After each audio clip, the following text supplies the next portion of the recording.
அப்போ ஏன் sir daily வந்து ஜோசியத்தில் வந்து ராசி பலன் சொல்கிறாங்க, ஒவ்வொரு சேனலும் ஒவ்வொன்று சொல்கிறாங்க, ஒவ்வொரு யூடியூப்லேயும் ஒவ்வொன்று சொல்கிறாங்க, இதெல்லாம் ஒன்றுக்கு ஒன்று முரண்பாடாக இருக்குது. சொன்னால் எல்லாருமே ஒன்றா தானே சொல்லியிருக்கணும். ஏன் முரண்படுது அப்படிங்கிறதையும் அது எங்களுக்கு மேட்சே ஆகலையே. அப்போ ஜோதிடம் தப்பான்னு சொல்லிட்டு ஜோசியத்தவே சாப்பிட்றாங்க. ராசி பலனை பார்த்துட்டு ஜோசியம் இன்னைக்கு நான் சொல்கிற ராசி பலன் சொல்லிட்டு நான் சந்திரன், ஆனால் அதே சந்திரன் உங்களுக்கு உச்சமாக இருந்ததுன்னு வச்சுக்கோங்களேன். நான் சொல்கிற ராசி பலனில் இன்னும் 50% விஜய் அவர்கள் எவ்வளோ நாள் யோசித்து எத்தனை வருஷம் யோசித்து வரான்ல. அப்புறம் ராசியில் இருக்க பிரபலங்களோட இவங்களை கம்பேர் பண்ணிடுறாங்க. அங்கே தான் வந்துருச்சு சுக்கிரன் செவ்வாய் இணைவு உலகத்துலேயே. அதெல்லாம் வந்து எப்போ தெரியுமா சார்? அந்த சுக்கிரன் செவ்வாய் இணைவு அதெல்லாம் வந்து ஜுடிஷியல் அஸ்ட்ராலஜிக்கு தான் தேர்டை மூலம் உங்களுடன் இணைவதில் பெருமகிழ்ச்சி கொள்கின்றேன். அனைவருக்கும் என்னுடைய பக்தி கலந்த வணக்கத்தை தெரிவிக்க பெருமகிழ்ச்சி அடைகின்றேன். இன்றைக்கு நம்மிடம் வந்திருக்கின்ற சிறப்பு விருந்தினர் டைரக்டர் திரு தமிழ் பாரதி அவர்கள். வணக்கம் சார். வணக்கம்மா. வணக்கம். நல்லா இருக்கீங்களா? நல்லா இருக்கேன் சார். ஜோதிடத்தை வந்து நிறைய பேர் நம்புறதில்லை. அது நம்பாததுக்கு இன்றைக்கி இருக்கிற சயின்ஸ், நம்ம டெக்னாலஜி எல்லாமே வந்து அவங்க நம்ம மூத்தவங்க சொன்னது எல்லாமே உண்மைங்கிறது இன்றைக்கி புரிய வச்சுட்டாங்க. அது யாரெல்லாம் தப்பாக நினச்சிருந்தாங்கன்னா அவங்களுக்குலாம் ஒரு அடி விழுந்துருச்சு. ரைட். அப்போ ஜோசியம் உண்மை தான். ரைட், புரிஞ்சுக்கிட்டாங்க. ஏன்னா கோள்களுடைய பரப்பளவு, சுற்றளவு, அது நேரங்கள் எப்படி மாறுது, அது எல்லாமே சொல்லியாச்சு. ரைட்டு தானே? அது நீங்களும் பல இடத்துல சொல்லியிருக்கீங்க. இப்போ என்ன என்னுடைய கேள்வினா, அப்போ ஏன் சார் டெய்லி வந்து ஜோசியத்தில் வந்து ராசி பலன் சொல்கிறாங்க, ஒவ்வொரு சேனலும் ஒவ்வொன்று சொல்கிறாங்க, ஒவ்வொரு யூடியூப்லேயும் ஒவ்வொன்று சொல்கிறாங்க, இதெல்லாம் ஒன்றுக்கு ஒன்று முரண்பாடாக இருக்குது. சொன்னால் எல்லாருமே ஒன்றா தானே சொல்லியிருக்கணும். ஏன் முரண்படுது அப்படிங்கிறதையும் அது எங்களுக்கு மேட்சே ஆகலையே. அப்போ ஜோதிடம் தப்பான்னு சொல்லிட்டு ஜோசியத்தவே சாப்பிட்றாங்க. ராசி பலனை பார்த்துட்டு ஜோசியமே தப்புன்றாங்க. அப்போ என்னுடைய பார்வையில் அவங்களுக்கு புரிய வைக்கிறேன். ஆனால் அவங்கனா புரிஞ்சுக்க முடியல. பீயிங் ஏ பிஹெச்டி ஸ்டூடெண்ட், நீங்கள் கற்றதையும் நீங்கள் வந்து அனுபவமாக ரீதியாக நீங்கள் உணர்ந்ததையும் இவங்க வந்து பிறப்பு ஜாதகத்தையும் இன்றைய நிலை ஜாதகம் ஒவ்வொரு கோள்கள் எந்தெந்த இடத்துல இருக்குன்னு சொல்கிறதையும் இவங்க கம்பேரே பண்ண மாட்டேங்கிறாங்க மேடம். இதை ஈஸியாக ஒரு லேமன் எப்படி கற்றுக்கிறது? ஏன்னா ஜாதகத்தை ஒவ்வொருத்தரும் எடுத்து பார்த்துட்டு இன்றைக்கி இந்த நட்சத்திரம் இப்படி கோள் இருக்குது, இப்படி நடந்தால் இப்படி ஆகுங்கிறது சொல்ல முடியாது. அப்போ நாங்கள் என்ன செய்யணும்? நீங்கள் கொஞ்சம் விளக்கமாக சொல்லுங்கள். ரொம்ப அருமையான கேள்வி. இந்த ஒரு விஷயம் நீங்கள் தொடர்ந்து என்னோட நேரலையில் பார்த்துருப்பீங்க. சூரியனை மையமாக சுற்றி கோள்கள் இயங்கின்ற நீள்வட்ட பாதை ஒரு மாதத்துக்கு ஒரு கிரகம் செத்துறதுன்னு சொல்லிட்டு சனீஸ்வர பகவான் வந்து 2 வருஷம் மாறுறதெல்லாம் நம்ம எல்லாருமே இப்போ தெரிஞ்சுக்கலாம். அதே அடிப்படையில் தான் இந்த ராசி பலனும் சொல்கிறாங்க. இந்த டெய்லி ராசி அதுதான் 3 விதமான ராசி பலன்கள். என்ன அப்படின்னா, ஒன்று வந்து தினப்பலன். ஆமாம், தினப்பலன் எப்படி தினப்பலன் கொடுக்குறாங்க. அந்த தினப்பலன்றது என்ன அப்படின்னா சந்திரனை மையமாக கொண்டு சொல்றது. இன்னைக்கு சந்திரன் வந்து இந்த ஒரு ராசியில 2.5 நாள் இருக்கும். அதை வைத்து தான் வந்து சந்திராஷ்டமம் நம்ம சொல்றோம். அதை வருங்காலத்துல அதை பார்க்க போறோம். அப்போ சந்திரன் வந்து எந்த நட்சத்திரத்துல இயங்கி கொண்டிருக்கின்றதோ அந்த நட்சத்திரத்தினுடைய இயக்கத்தை பொறுத்து அந்த ராசியில வரும். அதை வந்து சொல்றது ராசி பலன். அப்போ நான் புரிதலுக்கு உருவாகிற விஷயம் என்னன்னா, சந்திரனை மையமா வச்சு செய்யறது தினப்பலன். ஓகே. மாத பலன், கார்த்திகை மாத பலன் சொல்லுவாங்க. ஆமா, ஒவ்வொரு மாதம் மார்கழி மாத பலன் சொல்றாங்க. அந்த பலன் என்னன்னா சூரியனை மையமாக வந்து சொல்றது. இன்னைக்கு சூரியன் கார்த்திகை மாதத்துல இருக்காருன்னா அப்போ விருச்சிக ராசி. இந்த மாசம் ஃபுல்லாவே அப்படிதான் விருச்சிக ராசி. இப்ப சித்திரை மாசத்துல சூரிய பகவான் மேஷத்துல இருப்பார். ஆமா. அதே மாதிரி அடுத்த சித்திரை வைகாசியில ரிஷபத்துல இருப்பார். அதே மாதிரி பார்த்தோம்னா நம்ம ரொம்ப நல்லா புரியறது எப்படின்னா, கார்த்திகை மாசம்ன்றது வந்து இப்போ வந்து இருக்கும், சூரியன் விருச்சிகத்துல இருக்காரு. அடுத்தது மார்கழி மாசம் வந்த போது இப்ப பாக்குறோம்னா தனுசுல இருப்பார் சூரியன். எப்ப நல்லா புரியும்? தை மாசத்துல சூரியன் மகர ராசிக்கு வரும். ஏன்னா நம்ம பொங்கலை செலிப்ரேட் பண்றோம். அப்போ மகரத்துல சூரியன் இருக்கும்போது தான் தை மாதம்ன்றத சொல்றோம். அப்போ மாதம் சூரியன் இயங்குகின்ற அந்த ராசி பலனை வைத்து மாத ராசி பலன் சொல்றது. டெய்லி சந்திரன், மாதத்துக்கு சூரியன், வருடத்திற்கு அப்படின்னு சொல்லும் போது பாத்தீங்கன்னா 2024 2025 பிறக்கிறது அப்படி சொல்லுவாங்க. அப்படி இல்லைன்னா சித்திரை மாசம் பிறக்கும் இல்லையா, ஏப்ரல் மாதத்துலேருந்து வந்து சொல்கிற ஒரு பழக்கம் உண்டு.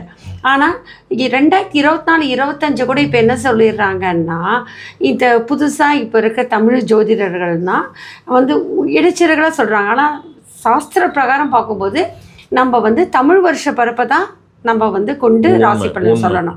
ஏன்னா நம்ம தமிழ் வருஷ பிறப்புல தான் மாதம் எப்படி பிறக்கிறது, எந்த நிமிஷத்துல பிறகுது, அங்க ராஜ்யாதிபதி யாரு, சேனாதிபதி யாரு, தனாதிபதி யாரு, எத்தனை கிரகணங்கள் வருது, எத்தனை முறை இப்படின்னா சொல்றோம்.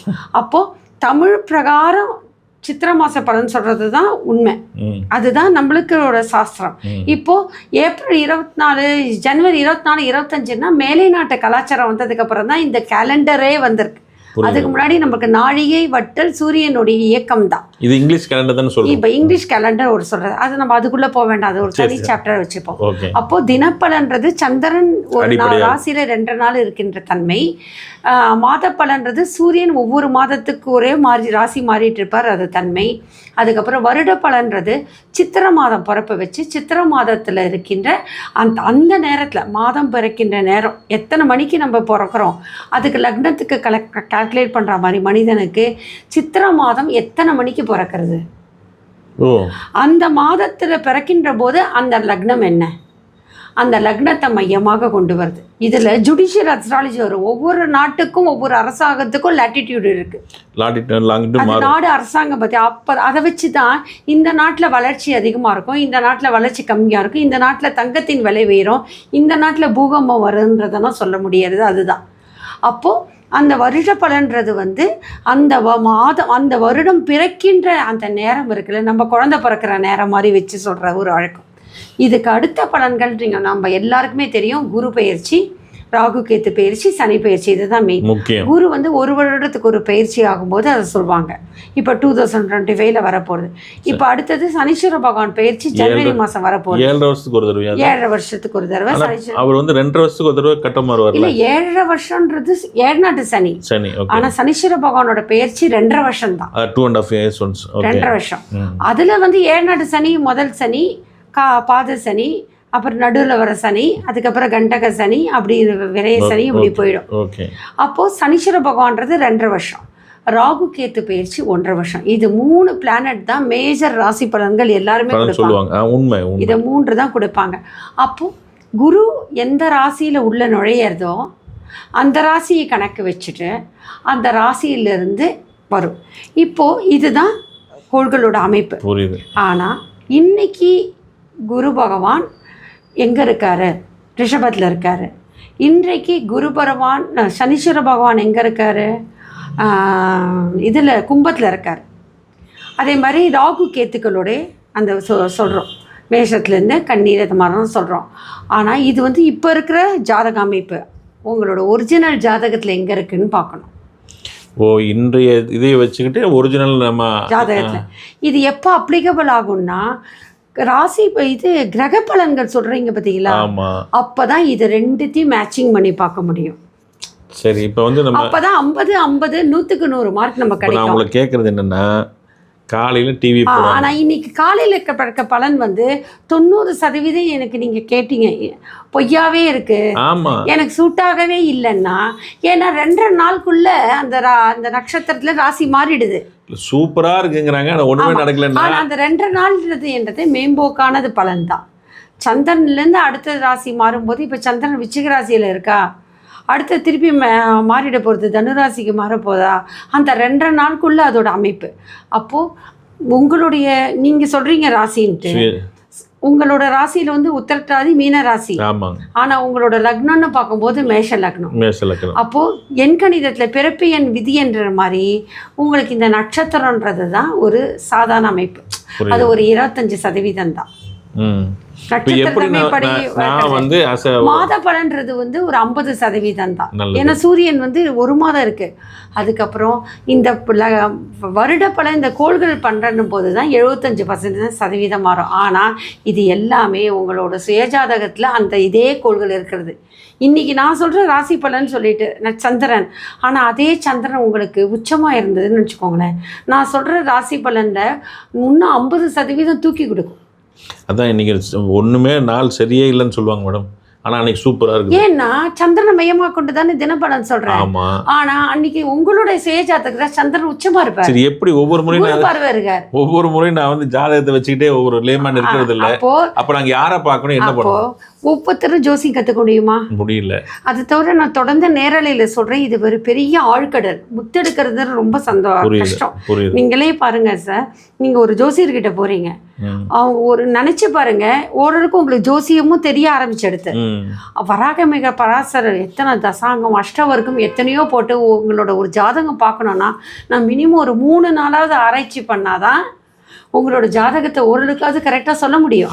ஆனால் நீங்கள் நேரம் வந்தோன்னா கொடுக்குறேன்ற போதே அங்கே தான் என்ன பண்ணிடுறாங்க, குணா அந்த இடத்துல ஃபேக் கிடையாது, ஒரு குணாதிசயங்களை படிச்சிடுறாங்க. கோள்களுக்கு ஒரு குணாதிசயங்கள், ராசிக்குரிய குணாதிசயம் கொடுத்துட்றாங்க. இதுக்கான காரணத்தை கொடுத்துட்டு அப்படியே மேம்போக்கு அடிச்சு விட்டுட்டு கடகராசியில் ரஜினி பிறந்தாரா நீ அப்படியே இருப்ப, பிரபலங்க இருப்பாரா நினைச்சுக்கிறேன், இந்த சமயம் அஜித் மாதிரி இருப்பாரா கொடுத்துறாங்க, இந்த நேரத்தில் விஜய் அரசியல் வர்றாரா நீங்க அரசியல் சரிச்சல் சொல்லிட்டு இதை நம்பி எல்லா வேலையும் விட்டுட்டு திருப்பி விஜய் மாதிரி அரசியல் போறேன்னு குதிப்பாங்க. ஆனா அந்த விஜய் அவர்கள் எவ்வளோ நாள் யோசிச்சு எத்தனை வருஷம் யோசிச்சு வரான்ல. அப்புறம் ராசியில இருக்க பிரபலங்களோட இவங்களை கம்பேர் பண்ணிடுறாங்க. அங்கதான் அவங்க தப்பு பண்றது. இந்த மாதிரி இந்த கம்பேர் பண்ணும்போது அவங்களுடைய வாழ்க்கை முறை வேற, வாழ்ந்த பிறந்த அமைப்பு வேற. ஒரே ராசியில நீங்க சொல்றீங்க இல்லையா, உங்க மகன் அன்னைக்கு ஒரே நட்சத்திரம் ஒரே ஹாஸ்பிட்டல்ல உங்க மகனோட சேர்ந்து 9 பேர் பிறந்தாங்க, யோகமான ஜாதகம் நீங்க சொல்றீங்க. ஆனா அந்த 9 பேரோட வாழ்க்கை ஒரே மாதிரி இருக்கா? தெரியலையே, கிடையாது. ஏன்னா இருக்காது. ஒரு தாய் வயிற்றுல பிறந்த ட்வின்ஸோட வாழ்க்கையே மாறிடும். இப்போ ஒரே ஹாஸ்பிட்டல்ல பிறந்த 9 பேரும் ஒரே ஜாதக கட்டமைப்பு தான் சார். ஆனா அப்பா அம்மா வேற, கர்மா வேற. ரித்விகோட அப்பா வந்து பார்த்தீங்க அப்படின்னு சொன்னால் ஒரு சினிமா துறையில் டைரக்டராக இருக்கார். அதுக்கப்புறம் வர்த்தக தொடர்பில் இப்போ பிஸ்னஸ் பண்ணிகிட்டு இருக்காரு. அவங்க அம்மா இந்த திரைத்துறையில் பணியாற்றிட்டு இருக்காங்க.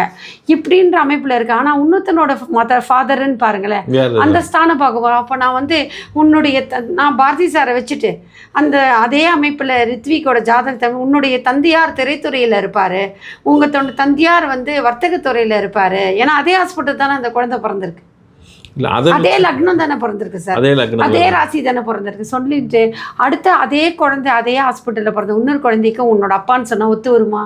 அவர் மருத்துவத்துறையில் இருக்கலாம், இன்னொருத்தரோட அப்பா இன்ஜினியராக இருக்கலாம். அப்போது இவங்க என்ன பண்ணுறாங்க ஜோசியர்கள் அப்படின்னா, மேம்போக்கா நுனிப்புள் மேயறது தான் அந்த பலன்களே. அவங்க சொல்கிற பலன்களும் நுனிப்புள் மேய்ந்து சொல்கிறது தான்.